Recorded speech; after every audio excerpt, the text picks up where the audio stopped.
Saya dibaptis dengan nama Maria Odilia. Saya mengganti nama saya dari Sumarni menjadi Odilia. Karena nama Sumarni itu pada saat saya dilahirkan, nama itu sudah diazan. Pada saat itu, saat saya lahir nama itu diazan. Saya mengganti nama Odilia, Maria Odilia. Saya mau dilahirkan dari rahim Katolik dengan nama Maria Odilia. Saya bersyukur dan berterima kasih. Saya dibaptis, dikomuni, dinikah dan dikrisma kemarin tanggal 9 bulan 9 2024. Terima kasih untuk Bapak Uskup sudah memberikan saya krisma. Saya bangga sudah menjadi umat Katolik yang utuh karena sudah menerima 4 sakramen. Saya memberikan 4 kesaksian. Kesaksian pertama, waktu saya asli dari Mbayi Nagekeo.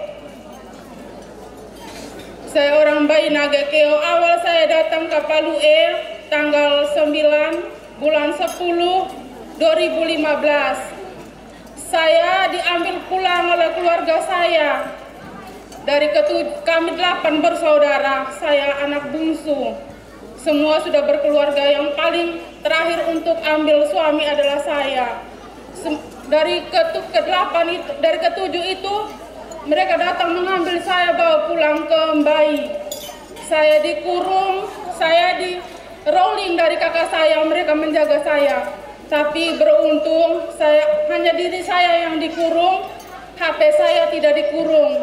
Karena saya bisa kontak lagi dengan suami saya, dan saya bisa dibawa pulang, lari kembali dari Mbayi pakai kapal pulang ke Palue.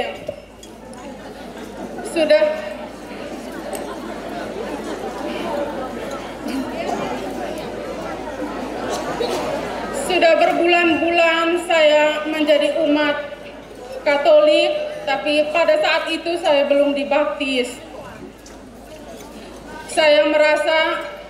Saya berdoa karena waktu itu saya merasa terpisah dari keluarga. Saya merasa rapuh karena tanpa keluarga. Saya ke Palue itu tidak ada keluarga. Kemana saya harus berbicara dengan keluarga, karena waktu itu memang saya benar-benar belum kenal di situ. Saya bingung. Sudah berbulan-bulan saya di Palue itu. Jalan satu-satunya yang untuk saya berdoa, saya mencari rumah Tuhan saya itu di mana.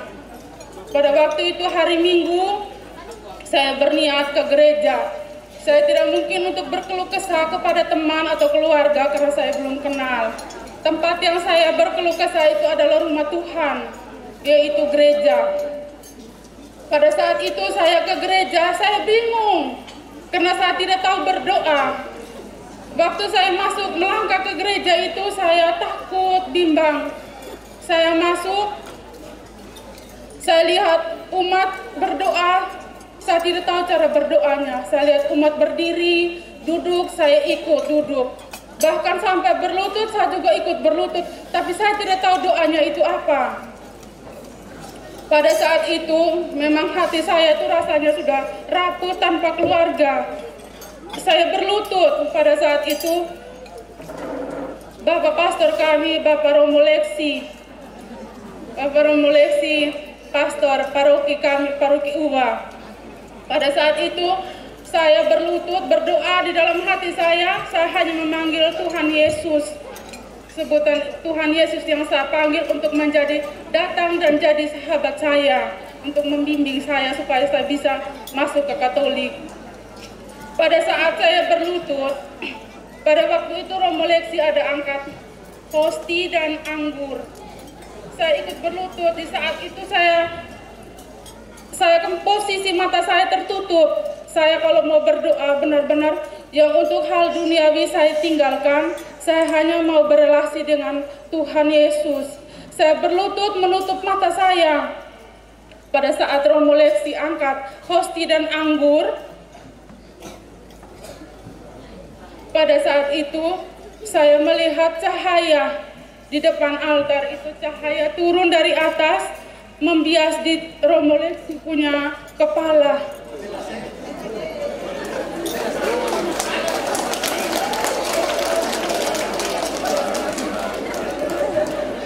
Di Romo Leksi punya kepala waktu itu, yang bersamping dengan saya itu beliau almarhum Kak Anis. Kebetulan beliau juga Legio Maria. Saya tanya, Kak Anis lihat cahaya yang di depan situ, di depan Romo Leksi. Dia bilang, saya tidak melihat. Saya langsung diam. Mungkin Tuhan bilang saya ada, kamu jangan takut, saya ada untuk saya sendiri. Kesaksian kedua, saya ini di mimpi. Saya belum masuk di Kerahiman. Saya bermimpi di suatu pegunungan, saya tidak tahu gunungnya itu gunungnya di mana. Pas di puncak ada kuburan baru.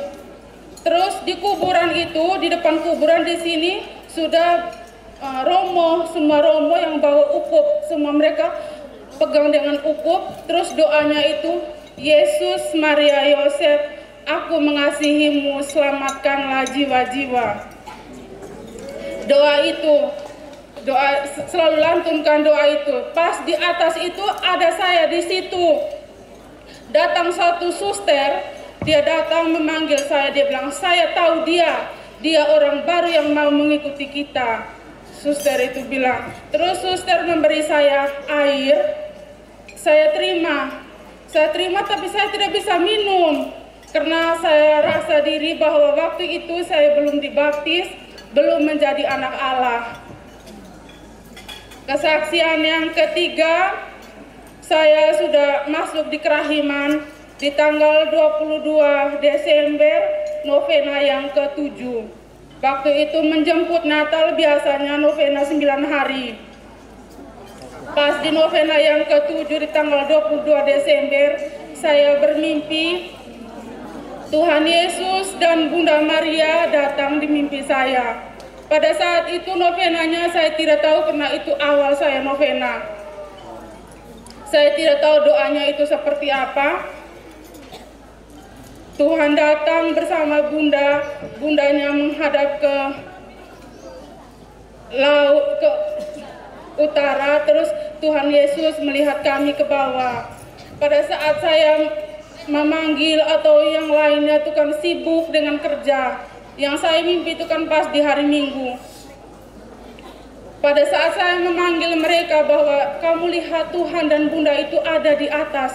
Tapi di atas itu bukan kayak di awan begitu. Di atas gitu. Pokoknya tidak menginjak ke tanah, hanya di iya itu. Saya bilang Tuhan itu ada. Mereka bilang kami tidak lihat. Waktu itu di mimpi saya Tuhan memegang salib seperti tongkat emas. Salib itu Tuhan lempar tongkatnya ke bumi. Tongkatnya ke bumi, terus tongkat itu berubah jadi tongkat karat. Dan Tuhan sekaligus Tuhan turun, saya melihat langsung dia turun menjadi manusia, tetapi bukan seperti kita manusia yang pakaiannya seperti yang compang-camping, yang itu dia tidak berpakaian rapi. Dan pada saat itu juga di mimpi saya tahu bahwa itu Tuhan. Saya berlutut meminta berkat dari Tuhan, berdiri di depan hanya sebentar saja langsung jalan. Tapi semua umat manusia itu semua sibuk dengan pekerjaan, mereka tidak tahu bahwa yang lewat tadi itu adalah Tuhan yang melihat, dan itu kan saya sendiri yang melihat. Saya berlutut. Kesaksian yang keempat, kemarin di tanggal 14 Februari pas bertepatan dengan Valentine. Pas di hari Jumat, di jam kerahiman kami berdoa. Jam kerahiman itu. Di peristiwa ketiga, luka-luka pada telapak kaki Tuhan Yesus. Pas di doa demi sengsara itu saya posisi mata saya tertutup. Saya setiap kali berdoa untuk hal duniawi saya tinggalkan. Saya hanya berlutut dan berelasi dengan Tuhan. Fokus saya hanya kepada Tuhan saja. Pada saat itu di doa demi sengsara itu posisi mata saya tertutup. Demi sengsara Yesus yang pedih, tunjukkanlah saya membuka mata saya. Tunjukkanlah Tuhan, saya lihat baju yang di lambang itu menutupi lambang dengan lilin. Di lambang dengan lilin tutup baju yang seperti di lambang itu. Saya kaget dan saya tidak bisa berdoa karena saya rasa takut karena Tuhan berdiri langsung di situ di pas tanggal 14 bulan Februari itu. Sekian dan terima kasih kesaksian dari saya. Baik, terima kasih kepada Ibu Sumarni dari IWA sudah memberikan kesaksiannya. Kita beri tepuk tangan sekali lagi untuk. Perkenalkan, nama saya Maria Mediatrix. Saya dari Paroki Roh Kudus Nele. Pada awalnya saya tidak tahu bahwa itu adalah doa kerahiman. Tetapi saya duduk setiap jam 3 kita harus doa. Dan saya mulai mencari gambar untuk mulai bentuk doa yang pertama, yaitu di sekolah, yaitu sekolah SD Kadetung. Saya bawa anak-anak kelas 6. Nah, dalam doa itu kami tidak tahu arah, mau kemana, tidak tahu apa-apa. Dan waktu pengumuman di Paroki Roh Kudus Nele bahwa ada kunjungan dari komunitas kerahiman Keuskupan Maumere, dan kami semua organisasi diundang dan umat juga diundang semua, dan kami hadir waktu itu 50 orang. Komunitas kerahiman Keuskupan Keuskupan Maumere yang datang waktu itu semua pengurus dan dengan Pater Jeb bersama dengan mama-mama yang dari Jakarta untuk menyebarluaskan devosi kerahiman ilahi.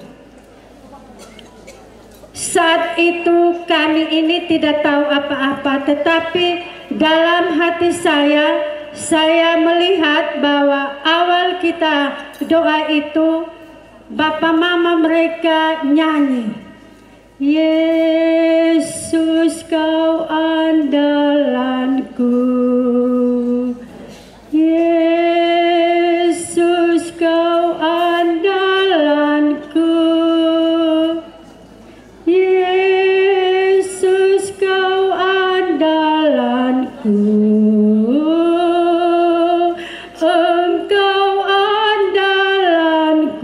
Sepanjang hidupku. Nah, sesudah selesai pertemuan, tidak ada yang membentuk komunitas kerahiman di Paroki Nele. Karena waktu itu ada mutasi para pastor. Jadi saya setiap misa pagi saya pulang, bagaimana caranya untuk saya membentuk komunitas kerahiman ini. Saya ulang lagi bentuk komunitas kerahiman ini di SD lagi, di SD Kadetung. Di situ saya panggil mama-mama dan mama-mama mereka juga ikut doa bersama dengan saya. Waktu itu kami hanya 5 orang, kami doa bersama dan saya doa selama 3 minggu saya mulai kontak dengan Kakak Selmi dan Ibu Ista. Bagaimana ini Kakak dan Ibu, kemana lagi kami untuk berdoa? Dan Kakak siapkan untuk datang bersama dengan kami, dan kami putuskan ini harus kita doa di gereja. Dan kami doa di gereja, awalnya itu mama-mama mereka katakan bahwa terlalu jauh Ibu di gereja memang. Tetapi saya nekat, saya katakan bahwa kita harus tetap doa di gereja. Karena di gereja ada sakramen Maha Kudus. Nah, di situ kami doa di gereja hanya 8 orang. Tetapi puji Tuhan sekarang sudah 60 orang, yang hadir waktu ini 57 orang. Dan sekarang saya sementara merasul di 8 stasi, tetapi baru 3 stasi karena selama ini mereka ada persiapan Paskah. Jadi mereka katakan bahwa Ibu sesudah Paskah Ibu harus datang lagi ke stasi kami, dan saya juga siap untuk pergi ke stasi-stasi. Saya jalan selalu ada saja Tuhan mendampingi saya. Dari Brai ke Teteng saya jalan kaki. Jalan kaki, tetapi ada oto atau ojek yang tahan bahwa Ibu kami antar. Dan itu saya dalam hati saya katakan puji Tuhan. Dan di rumah sebenarnya mereka selalu marah, tidak marah lagi. Kalau saya pulang, saya laksanakan apa yang ada di rumah, mereka tidak marah. Dan itu karena Tuhan sudah lebih dulu. Nah, jadi saya bersyukur bahwa atas dukungan dan kerjasama dari kita semua, sehingga hari ini pertama kali Paroki Roh Kudus Nele datang merayakan pesta kerahiman di Batu Blapi ini. Kami tidak tahu Batu Blapi itu di mana. Dalam perjalanan saya tanya Batu Blapi itu sudah dekat atau belum. Mereka bilang sudah dekat. Dan minta maaf tadi kemarin kami ada pertemuan, saya omong kepada mereka bahwa jam 5 kita mulai siap, oto mulai jemput kita. Jadi saya mohon maaf, ada mama-mama yang mungkin jam 3 sudah bangun. Dengan rendah hati saya minta maaf. Dan kami dikukuhkan tanggal 2 Maret. Tanggal 2 Maret kami dikukuhkan. Dan dikukuhkan waktu itu saya rasa terkesan bahwa kami jalan mau masuk ke gereja itu, kita baris dan selalu nyanyi Yesus andalanku. Dan selama perjalanan itu saya menangis. Waktu jalan itu saya menangis bahwa saya punya beban-beban saya sudah lepas. Sekarang saya bersyukur bahwa saya bersama dengan Tuhan. Pasti orang Palue pasti tahu, karena kemarin saya penuh dengan beban. Tetapi sekarang saya bersyukur bahwa Tuhan selalu mendampingi saya. Itu luar biasa bagi saya. Dan saya tetap Yesus andalanku. Terima kasih. Baik, terima kasih kepada Mama Mediatris untuk kesaksiannya. Sekali lagi kita berikan tepuk tangan untuk Mama Mediatris. Selanjutnya kami berikan kesempatan kepada Ibu Patricia De Krasano dari Paroki Wolon Maget. Kepada Ibu, waktu dan tempat kami berikan.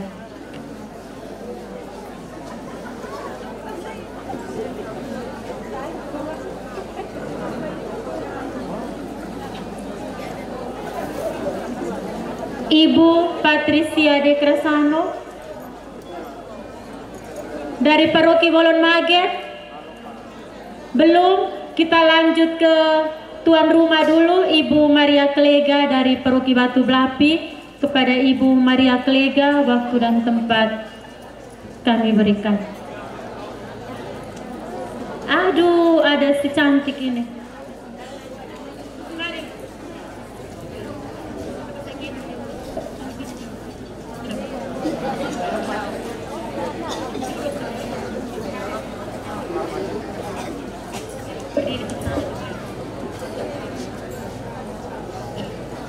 Terima kasih atas kesempatan yang diberikan.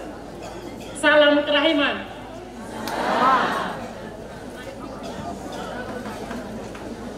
Di sini saya mau memberikan kesaksian tentang kebesaran Tuhan yang sudah Dia berikan kepada saya. Karunia anak. Nama saya Maria Klega, asal dari Stasi Ohe, Paroki MBC Batu Belapi. Di sini saya mau menceritakan awal saya mengenal kerahiman ilahi. Kalau saya dari awal saya berkeluarga nanti banyak sekali sampai bosan. Jadi saya intinya saja awal saya mengenal kerahiman ilahi. Waktu itu saya di sebuah gereja di Kota Kupang. Waktu itu saya juga tidak tahu, mungkin itu Minggu Putih atau bagaimana, saya tidak tahu waktu itu. Saya masuk di dalam gereja dan saya melihat gambar Yesus ini terpancang di altar. Saya membaca tulisan kerahiman ilahi dan di bawahnya tulisan Yesus engkau andalanku. Saya begitu kagum melihat sinar yang terpancar itu. Hati saya bahagia sekali waktu itu. Kata kerahiman itu karena kan saya belum punya anak waktu itu. Saya berkeluarga dari 2010, 2016 awal saya tahu kerahiman itu saya belum dikaruniai anak. Jadi saya baca berulang-ulang, Bapak Uskup, saya baca berulang-ulang kata rahim itu yang membuat saya memutuskan untuk berdoa kerahiman ilahi. Saya pulang ke rumah dan saya mencari tahu di buku-buku doa. Saya mencari tahu tentang kerahiman itu. Saya mendapatkan buku doa itu, sekarang saya sudah lupa judulnya apa.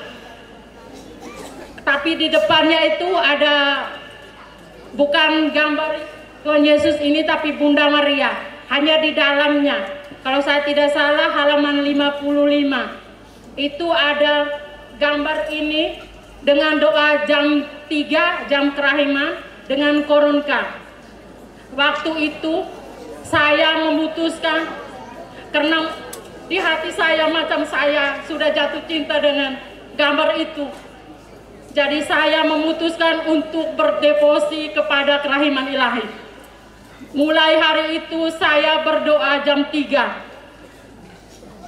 Saya berdoa tidak pernah absen, setiap hari saya berdoa. Biarpun saya di atas oto, saya pegang rosario dan salibnya itu.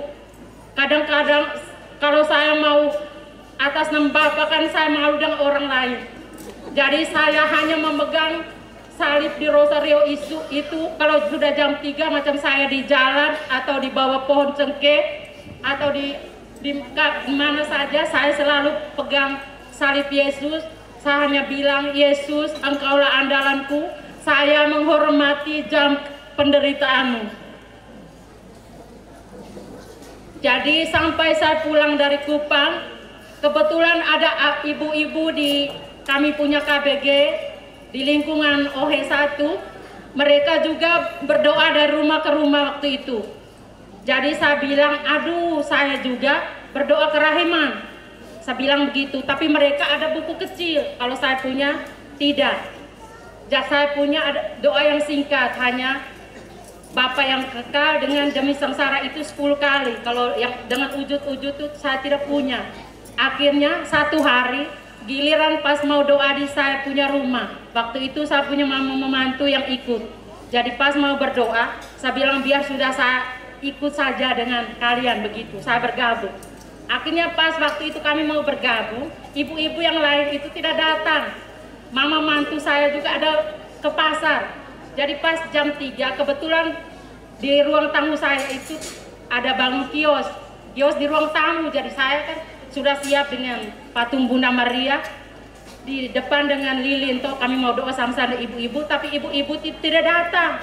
Saya mau angkat kembali patung itu dan meletakkan di dalam kamar dan saya doa sendiri di kamar. Saya bilang aduh nanti ibu-ibu datang baru mereka bilang ini ibu tidak siap, kami mau datang doa dia tidak siap.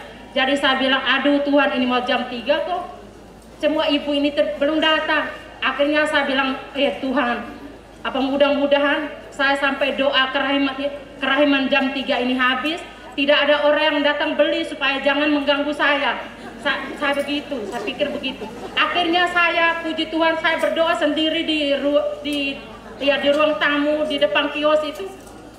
Di ruang tamu sekalian kios. Jadi saya berdoa sampai kerahiman habis, tidak ada satupun pembeli yang datang atau ibu-ibu yang datang bergabung dengan saya.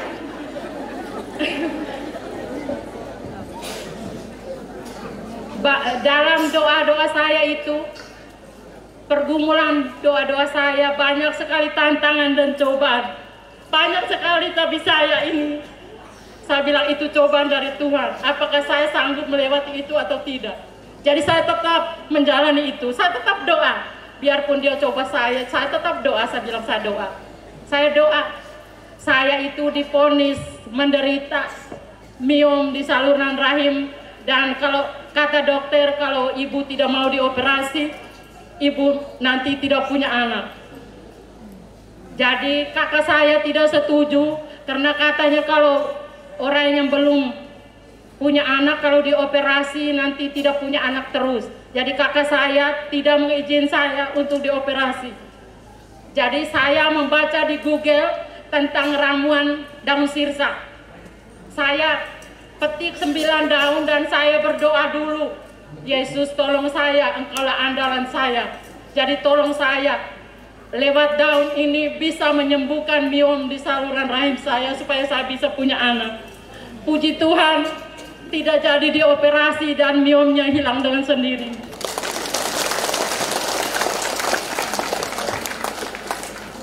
Tantangan yang lain, saya mau adopsi anak tapi datang konsultasi di Romo Alo, saya bilang Bapak Romo kami mau adopsi anak. Jadi Bapak Romo tolong nanti surat-surat dan Bapak Romo menjadi saksi.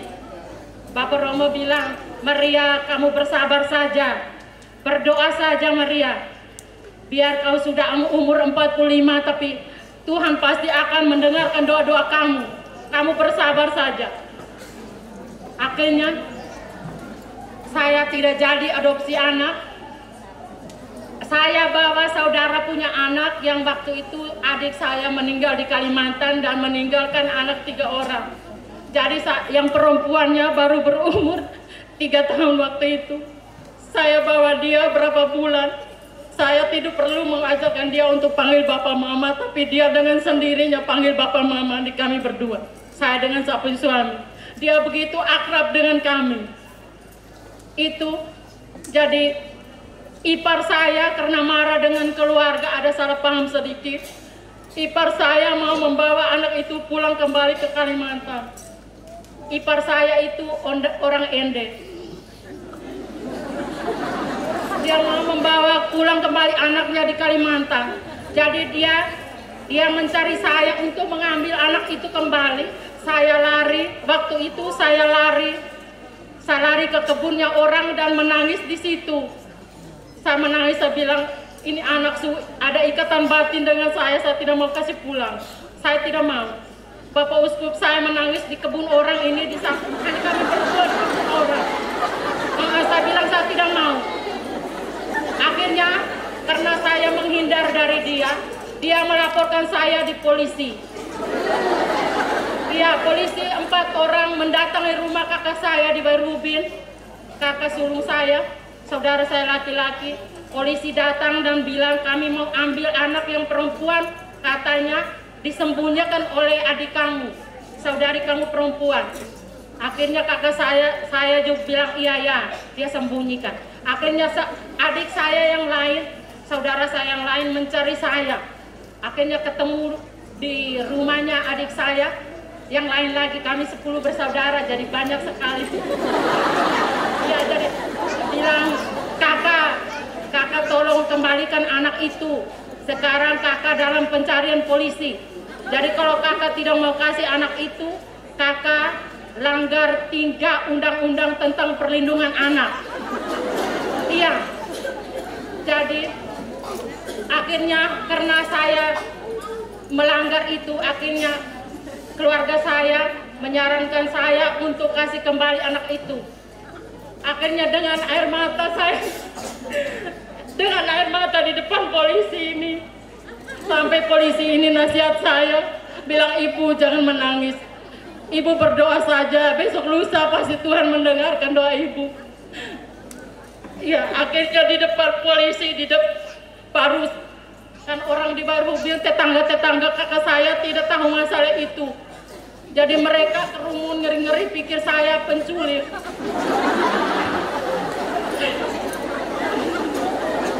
Iya betul, mereka pikir saya menculik anak.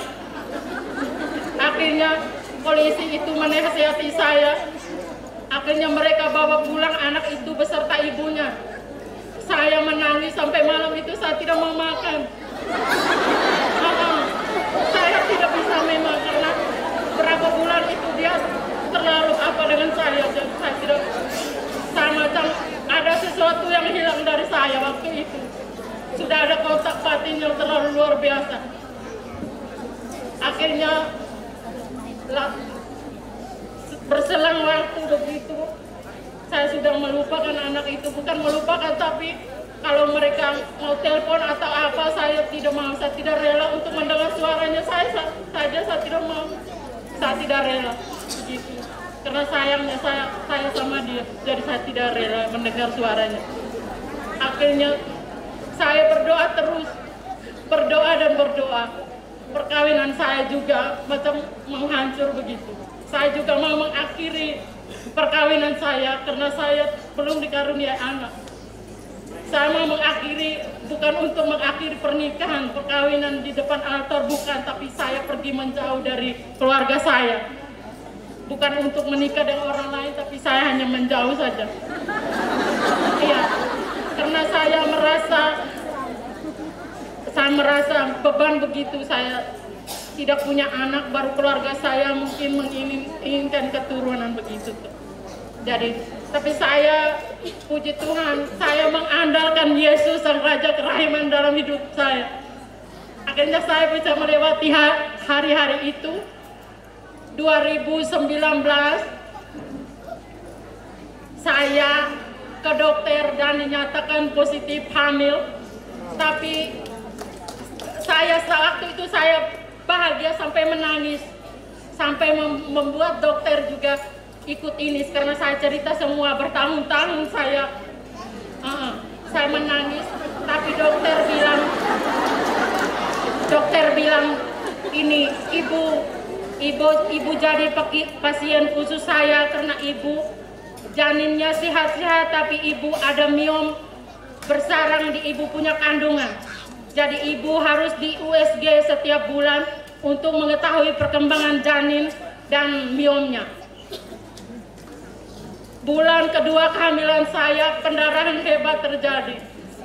Waktu itu saya hanya meletakkan gambar Yesus di perut saya dan saya bilang, Tuhan tolong saya. Kalau Tuhan memang mau kasih saya kesempatan untuk menjadi ibu, saya sudah siap, tapi Tuhan jangan ambil kembali. Akhirnya ke dokter dan dokter bilang karena hamil dengan miom jadi biasa pendarahan. Akhirnya puji Tuhan saya bisa melewati hari-hari itu, tapi Yesus itu selalu ada setiap saat di dalam ini. Kalau saya sakit atau apa, saya selalu meletakkan itu di bagian-bagian yang sakit. Itu pasti dia akan sembuh. Akhirnya tahun 2000 bulan Juni tanggal 8 saya dirujuk masuk rumah sakit. Awalnya itu hari itu mau dioperasi, tapi karena tensi saya tinggi dan HB saya rendah saat itu, jadi ditunda sampai berapa hari, donor darah dulu baru dioperasi. Pas saat mau operasi, bidan-bidan mendorong saya ke dalam ruangan operasi dan memakai baju operasi. Saya bilang, Tuhan, hari ini biarpun saya mungkin dipanggil atau apa juga saya sudah siap, yang penting anak saya sehat-sehat. Saya bilang begitu, saya bilang, dokter, bolehkah saya bawa gambar ini ke meja operasi? Dokter bilang, oke, boleh. Akhirnya jam 11 siang tanggal 11 Juni 2020 saya dioperasi dan anak saya ini sudah 4 tahun 10 bulan.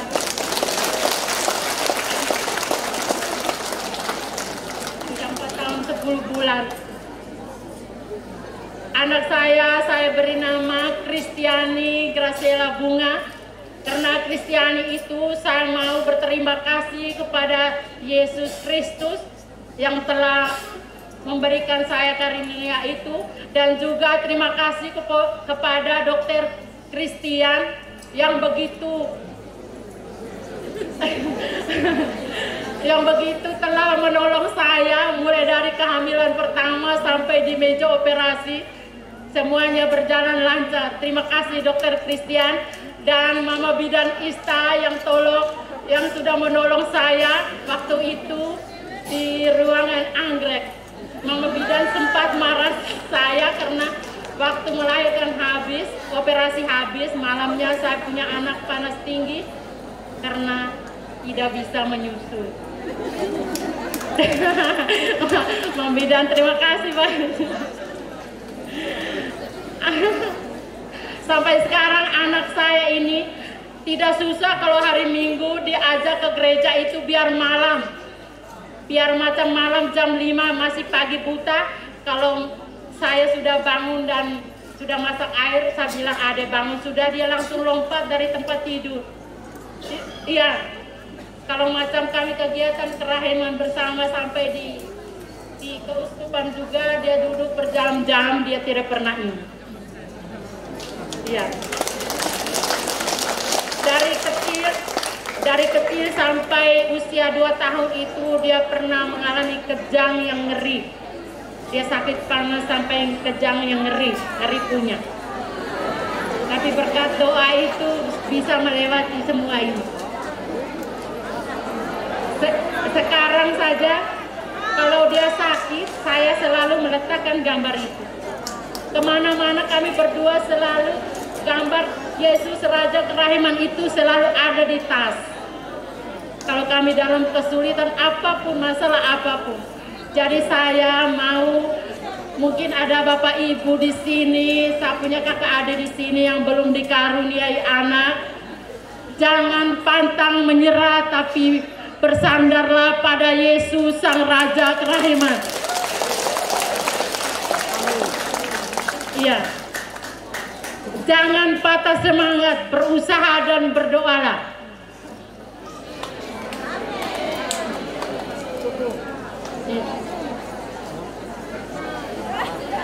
Di akhir kata saya mau terima kasih kepada Yesus dengan menyanyikan lagu singkat saja.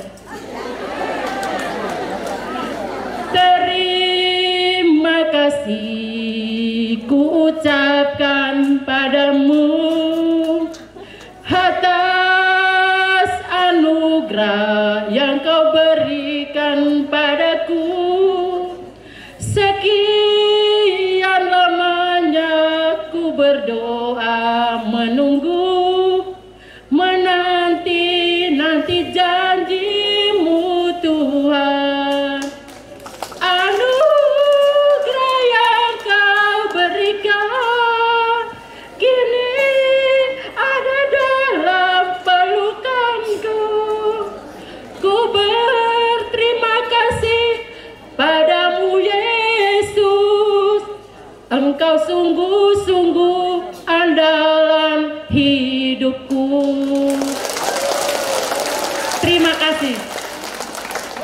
Baik, terima kasih. Kita kasih tepuk tangan sekali lagi untuk Ibu Maria Lega. Selanjutnya yang terakhir Ibu Patricia De Krasano dari Paroki Wolon Maget. Kepada Ibu waktu dan tempat kami berikan.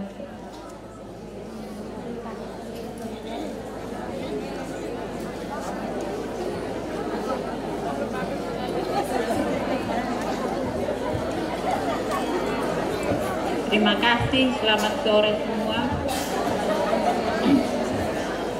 Yang terkasih Bapak Uskup, para imam konselebran, singkatnya seluruh hadirin yang saya kasihi. Saya mengenal kerahiman sebenarnya sudah lama, semenjak saya SMA, semenjak saya masih di Bejawa. Tetapi yang membuat saya mau lebih tekun kepada kerahiman itu ada suatu peristiwa yang benar-benar membuat saya ingin lebih mendalami kerahiman. Berawal dari tahun 2022 pada hari Rabu Abu. Saat itu setelah menerima abu, suami saya ke kantor. Pulang dari kantor siang, saya dapat berita dari rumah sakit kalau dia ada di rumah sakit karena sakit kepala. Sampai di rumah sakit, saya pergi ke rumah sakit. Suami saya lagi terbaring sakit kepala. Mereka mendiagnosa kalau suami saya itu terkena lambung, MAH. Kasih obat MAH, pulang ke rumah. Minggu berikutnya masih sakit kepala. Sakit kepala, pergi lagi ke rumah sakit. Minggu berikutnya masih sakit kepala. Didiagnosa masih tetap sakit kepala. Setelah minum obat juga kepala masih tetap sakit. Akhirnya dari dokter minta untuk CT scan ke Polisaraf. Dari Polisaraf bilang tidak bisa CT scan itu, lihat keadaannya masih baik-baik saja. Akhirnya pulang lagi sampai ke rumah masih tetap sakit kepala yang luar biasa sampai dia teriak saja begitu. Karena tidak bisa bawa ke kampung mereka bilang ada uru-uru ke apa, orang mau merek punya istilah buat itu, tapi tidak bisa sembuh juga. Mereka bilang ini bukan uru, kalau uru kami punya bisa sembuh. Waktu saya ke Maumere karena anak saya masih ikut ujian, mereka di kampung bilang baik-baik saja. Ternyata saya ke kampung, Bapak tua minta pepaya karena WC-nya setengah mati, kasih pepaya. Bapak tua pegang ke pepaya itu mau makan sudah tidak bisa. Pepaya itu terlepas dari tangan. Mereka datang obat, kepalanya dibungkus segala macam, tapi tidak bisa. Bapak tua sudah mulai omongnya itu sudah sembarang-sembarang. Mereka kira setan ke apa yang masuk. Akhirnya kami putuskan bawa ke Kewa karena rumah sakit bolak-balik tidak ada hasilnya toh. Suruh kembali tidak ada opname atau apa juga tidak. Bawa ke Kewa, sampai di Kewa dokter di Kewa pukul dia punya persendian semua, tanya dia apa jawabannya, tanggal lahirnya sendiri dia sudah tidak ingat lagi, kerjanya di mana, namanya siapa dia sudah tidak ingat lagi. Habis itu dokter mendiagnosa kalau dia kena depresi ringan. Kami bilang dokter biar bagaimanapun karena di rumah ini kami tidak tahu buat apa, jadi kalau bisa dirawat saja supaya ada penanganan yang lebih efektif. Tetapi dokter bilang kalau mau dirawat harus di apa? Yang untuk COVID itu apa dia nama? Bukan yang kasih masuk di yang harus direpit. Kalau mau masuk itu harus direpit. Sementara habis itu kami iakan direpit. Waktu direpit hasilnya positif COVID. Jadi harus dirawat tapi tidak boleh ditunggui oleh keluarga. Aduh, kami tidak mau. Jadi kami bilang biar sudah kami bawa pulang. Sampai di rumah kami bawa pulang masih sakit. Tapi mau bawa ke rumah sakit, tetap di rumah sakit hanya observasi sebentar suruh pulang. Jadi kami bawa ada satu dukun di Nilo, bilang diobati di situ sampai 1 minggu di Nilo, pulang kembali dia baik. Satu hari dia masuk ke kami, setelah pulang walaupun sudah baik, tapi saya pingin medis itu harus ada. Jadi saya ke rumah sakit lagi medis, saya ke ini dulu, ke Agrades, ke dokter saraf di Agrades. Dokter rekomendasikan untuk di CT scan. Setelah di CT scan, dokter melihat ada cairan yang ada di otak yang menyumbat otaknya sehingga otaknya tidak berfungsi dengan baik. Dokter menganjurkan untuk dirujuk ke Kupang untuk dikeluarkan cairannya. Tetapi dokter bilang kalau bisa minum dulu obat ini supaya cairannya keluar melalui WC. Jangan takut karena WC pasti WC-nya lancar. Tetapi sebelum minum obat habis, tiba-tiba suami saya itu, kami sementara nonton TV, langsung terlentang. Tidak bisa buat apa-apa lagi, apa-apa. Tidak ada keluar suara, tidak ada gerak, tidak bisa. Itu terjadi pada hari Sabtu sebelum Minggu Palma di tahun 2022. Bapak bangun tidak, saya panggil, kebetulan kami rumah dekat paroki, saya panggil Pater Jimmy, Pater tolong dulu, suami bagaimana ini? Pater Jimmy datang langsung bawa dengan minyak suci, kasih minyak suci, langsung kasih minyak suci. Kami mau bawa ke rumah sakit, takut lagi harus ada rapid lah segala macam, takut nanti disuruh tinggal sendiri atau bagaimana. Kami diamkan saja. Jadi waktu sampai hari Minggu kami masih tapi keadaannya semakin parah, dia tidak bisa berbuat apa-apa, suara tidak keluar seperti mayat hidup. Hari Senin kami panggil suster, ada suster dari PACR, kebetulan dia perawat, minta tensi, dia tensi tekanan darahnya hanya 70 per sekian begitu, rendah sekali. Jadi suster bilang, ini kita harus bawa ke rumah sakit. Jadi apapun resiko kami pun bawa ke rumah sakit. Sampai di rumah sakit, saya berdoa dalam hati, Tuhan tolong semoga tidak ada ini COVID lagi. Akhirnya bawa ke rumah sakit, di suster juga menganjurkan mama, dan saya belum terlalu tahu tentang kerahiman.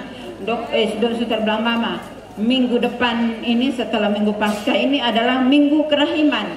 Jadi ada doa novena, mama doa mulai dari Jumat Agung ini. Jadi saya bilang baik, sudah suster, kami bawa ke rumah sakit sudah, di rumah sakit COVID negatif, dirawat di rumah sakit. Saya setiap jam 3 itu saya selalu doa kerahiman. Mereka dari keluarga selalu menganjurkan untuk dukun-dukun. Saya bilang silakan kalian dengan apa yang kalian yakini, saya tetap yakin pada medis dan Tuhan. Terus saya setiap kali doa. Waktu mau dirujuk lagi ke Kupang, tetapi karena kondisinya masih ini, mau CT scan dulu. Hasil CT scan itu pembuluh darahnya yang ada di otak itu sudah pecah. Saya sementara makan ini, dokter datang kasih tahu, saya tidak bisa telan lagi makanan yang saya makan itu. Dokter bilang, ini mau dirujuk tapi tidak bisa, takut goncangan, resikonya lebih parah karena pembuluh darah yang ada di otak ini sudah pecah. Dokter hanya bilang begini, saya tidak bisa bilang dia akan sembuh atau akan bagaimana, semuanya kita serahkan kepada Tuhan. Saya sudah bilang, aduh Tuhan. Akhirnya saya, kebetulan saya anak satu frater di Rita Piret, waktu itu dia tingkat 3, saya panggil, saya bilang, anak Rino, Bapak ini dokter sudah katakan begini, kita harus kuat, kita harus terima apapun yang terjadi. Kamu tetap sekolah, tapi apapun terjadi, kau sudah besar, jadi mama omong dengan kau. Tapi doa saya jalan terus. Setelah perawatan sekitar 2 minggu di rumah sakit, ada sih perubahan sedikit, dia sudah bisa bolak-balik dia punya badan. Tetapi belum bicara itu seperti burung beo, apa yang kita omong dia ikut, dia tidak bisa, dia tidak punya memori sendiri. Kami semua dia tidak kenal, anak-anaknya semua dia tidak kenal semua. Jadi Setelah itu 2 minggu, walaupun belum sembuh betul, tetapi karena aturan di rumah sakit mungkin BPJS-nya hanya sekian waktu saja toh. Nah, jadi kami dipulangkan. Setelah dipulangkan, tapi dokter bilang kalau mau rujuk silakan ke sini, ambil rujukan baru ke Kupang. Terus sampai di rumah kami berunding dengan keluarga bilang biar sudah kita ke cari pengobatan, ini ada obat Cina toh. Jadi kami pergi beli obat Cina itu waktu itu 1 butir dengan 1,5 juta. Jadi beli 3 butir begitu. Setelah dia minum itu obat, ada perubahan. Dia sudah bisa bolak-balik kiri kanan. Sudah semakin hari terus berjalan terus, mulai perubahan, pergi berobat lagi, dipijit, di apa semua perubahan juga semakin baik. Tapi terus dia sudah baik, sudah biasa aktivitas. Tiba-tiba ini suatu mujizat yang luar biasa.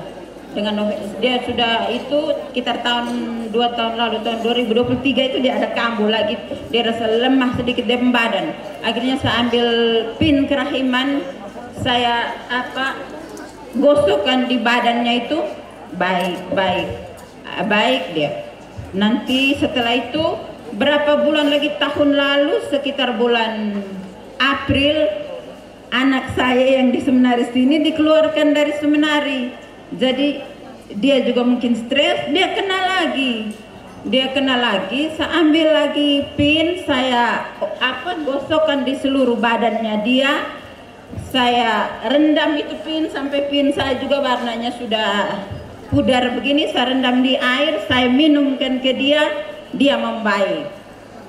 Terakhir lagi kemarin hari Rabu sebelum saya kesini ini, dia kena lagi. Kami ke rumah sakit. Saya bilang, saya pulang dari pasar, dia sudah tidur. Dia bilang, aduh Bu, saya lemas sekali. Saya bilang, mati sudah bagaimana nih? Saya bilang, saya cari balsam mau gosok di badan. Dia bilang, lo ada 2 pakai nora kena aung. Iya, saya bilang, kena apa? Maksudnya pin ini. Jadi saya ambil pin, saya gosok lagi di seluruh dia punya badan. Dia sudah agak baik, dia sudah bisa bangun duduk sedikit begini. Saya rendam lagi dengan pin itu dengan air. Baru saya kasih minum.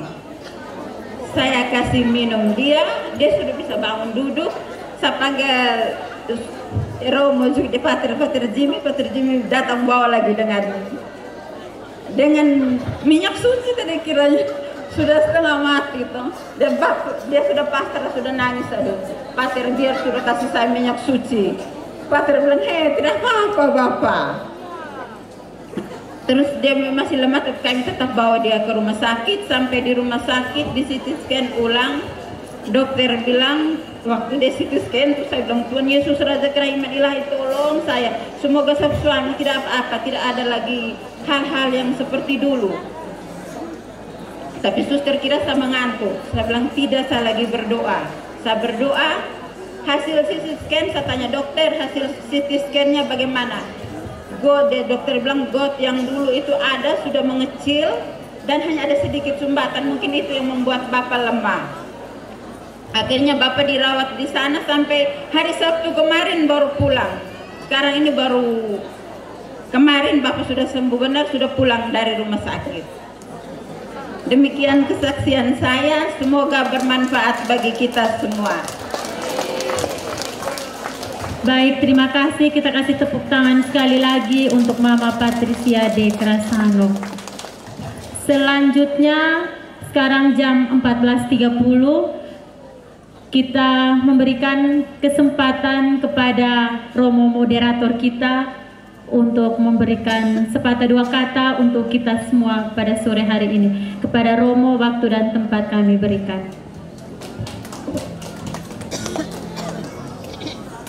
Baik, selamat sore semua.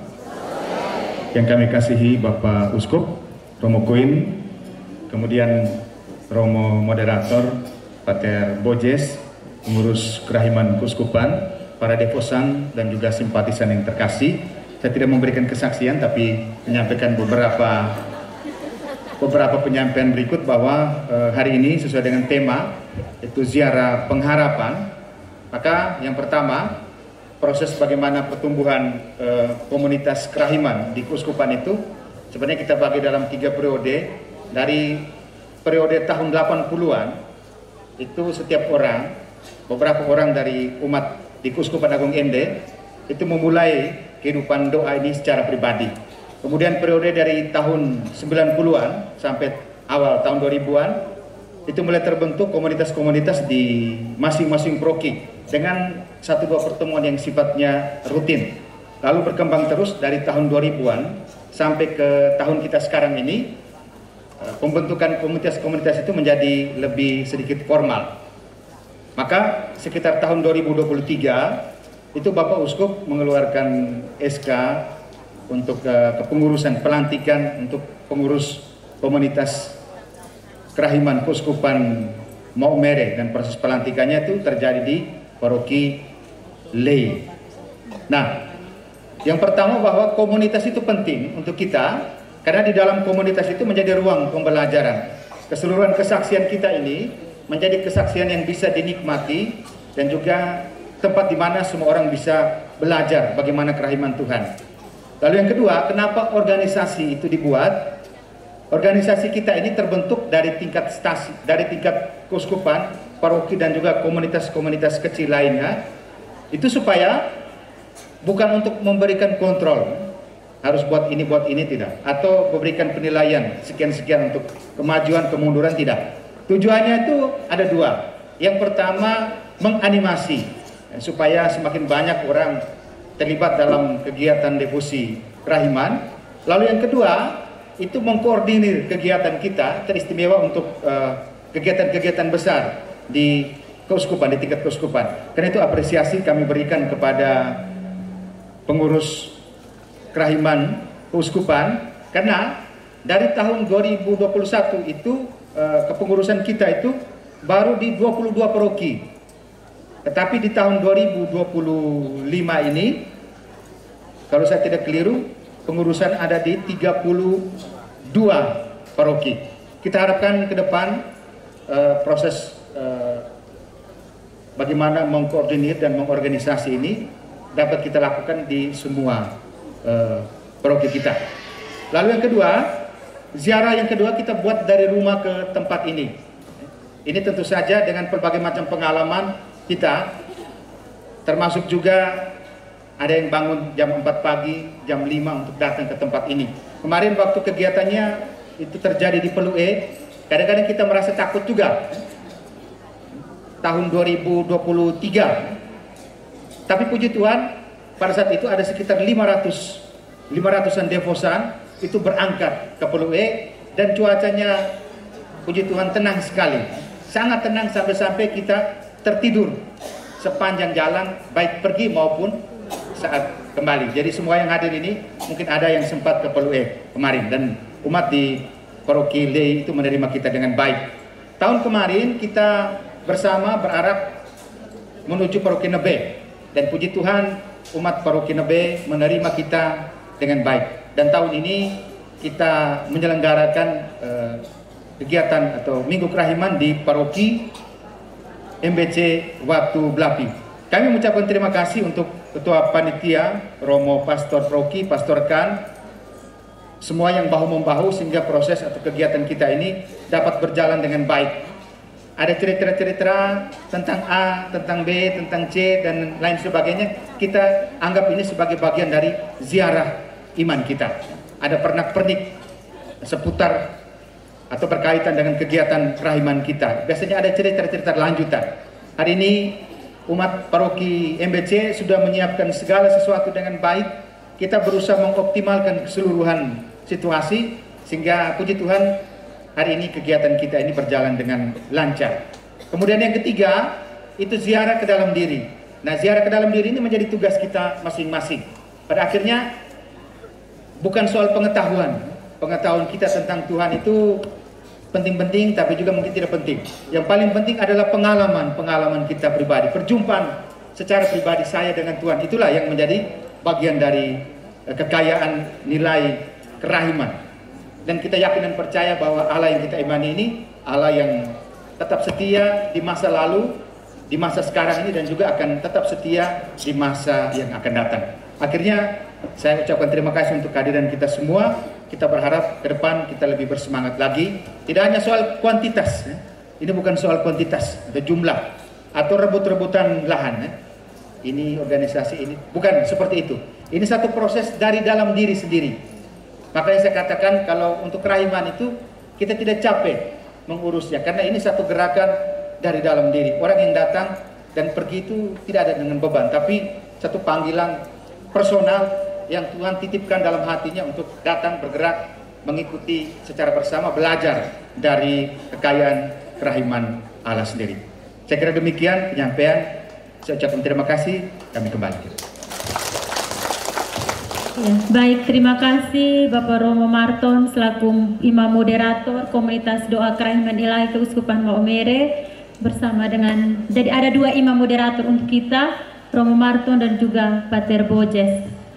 Selanjutnya saya berikan kesempatan kepada Bapak Romo selaku Ketua Biro PKR Keuskupan Maumere untuk bisa memberikan sepatah 2 kata untuk kita pada sore hari ini. Kepada Bapak, waktu dan tempat kami berikan.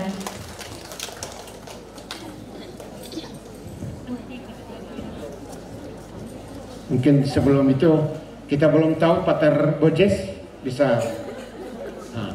Kalau Romo Marton tadi sudah tahu moderator. Ini moderator kita juga pembantu moderator Pater Bojes. Oke, terima kasih Pater. Ya, hanya itu. So, banyak orang yang kita. Baik Bapak Ibu, saudara-saudari sekalian, para devosan yang terkasih, terima kasih. Pada kesempatan ini saya mau menyampaikan satu hal yang amat sangat penting. Saya pegang buku kecil ini. Kami sering didatangi oleh umat membawa buku untuk minta diberkati. Dan kebetulan ini satu buku ini juga tadi datang untuk di Bapak Uskup meminta berkat. Tapi saya langsung reaksi. Saya bilang saya lihat dulu Bapak Uskup bukunya. Oke, tidak semua buku itu berisi sesuai dengan ajaran iman Katolik. Itu harus perhatikan sungguh-sungguh. Tidak semua buku. Biasanya buku yang resmi, yang diakui bahwa ajaran Katolik biasanya selalu disertai dengan imprimatur. Seperti buku kita ini. Ini baru diterbitkan, buku kerahiman yang baru diterbitkan. Di dalamnya ada imprimatur sah, ya. Bapak Uskup sudah periksa, habis itu ahli juga periksa, sesudah periksa baru boleh diterbitkan dan boleh digunakan oleh umat. Jadi kita pakai ini. Buku ini kita sering dapat ini. Kamu kalau ke toko, saya biasa lihat di emperan rumah sakit biasa jual buku-buku kecil sini. Ada 2, ada judul orasi suci. Kemudian ada orasi doa keramat. Orasi doa keramat ini yang tidak sesuai dengan ajaran iman Katolik. Jadi memang kulit luarnya sama. Ini Yesus, gambar Yesus bermahkota duri di depannya. Sama dengan orasi suci. Di sini ada banyak sekali doa di dalamnya yang tidak sesuai dengan ajaran iman Katolik. Antara lain doa untuk kunci mulut, doa untuk ikat mata, doa kalau masuk kampung orang, dengan dia punya rubriknya, dengan penjelasannya, tindakannya. Masuk kampung orang, ambil dengan telunjuk, ambil debu, jilat dulu bermasuk. Itu tidak seperti itu ajaran Katolik, ya. Saya hanya mau sampaikan itu, hati-hati, ya, hati-hati. Kamu perhatikan kalau yang buku seperti ini, yang seperti ini. jangan terkecoh oleh gambar luar, kulit buku, kemudian dengan tulisan di luar nih doa keramat. Ternyata di dalamnya salabin kan? Iya. Nah, itu. Saya hanya mau sampaikan itu saja. Ini doanya. Nah, jadi kalau ada di saku sekarang, segera kumpul ke kami. Kalau ada yang di saku. Nah, kalau ada yang di saku-saku sekarang, doa ini jangan pakai lagi. Ini doa ajaran sesat. Ini ajaran sesat. Ya, oke. Itu saja. Begitu saja. Terima kasih atas perhatiannya. Baik, terima kasih Bapak Romo untuk informasinya. Selanjutnya ada teman-teman kita Devosan Kraiman dari Paroki Tilang, Mama Tres, akan memberikan sebagai salah satu bukti peduli kasih atau sebagai komunitas kerahiman perbuatan belas kasih dari Paroki Tilang, ada memberikan sedikit bingkisan kepada Devosan Kerahiman Paroki Watu Belapi. Nanti diserahkan langsung oleh Ibu Ketua Komunitas Kerahiman dari Paroki Tilang kepada Ibu Ketua Komunitas Doa Kerahiman Paroki Watu Belapi, nanti untuk diserahkan kepada Devosan Kerahiman yang memang membutuhkan. Kepada Ibu Ketua Kerahiman dari Paroki Tilang dan juga Ibu Ketua Kerahiman dari Paroki Watu Belapi, saya minta untuk tampil ke depan.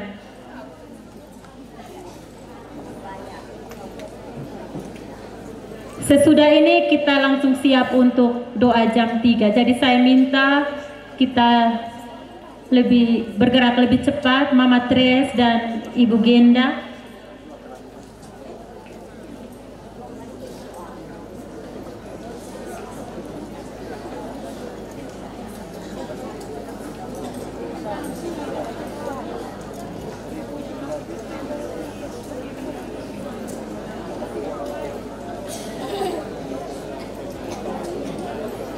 Iya, Mama Tres, mungkin tidak semua barang harus di ini, secara simbolis saja Mama, mari.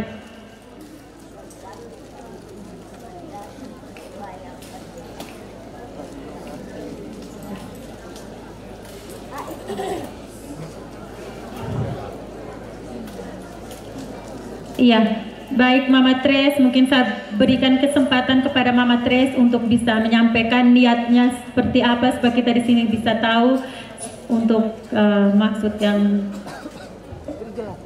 baik. Terima kasih atas kesempatan yang diberikan. Mungkin yang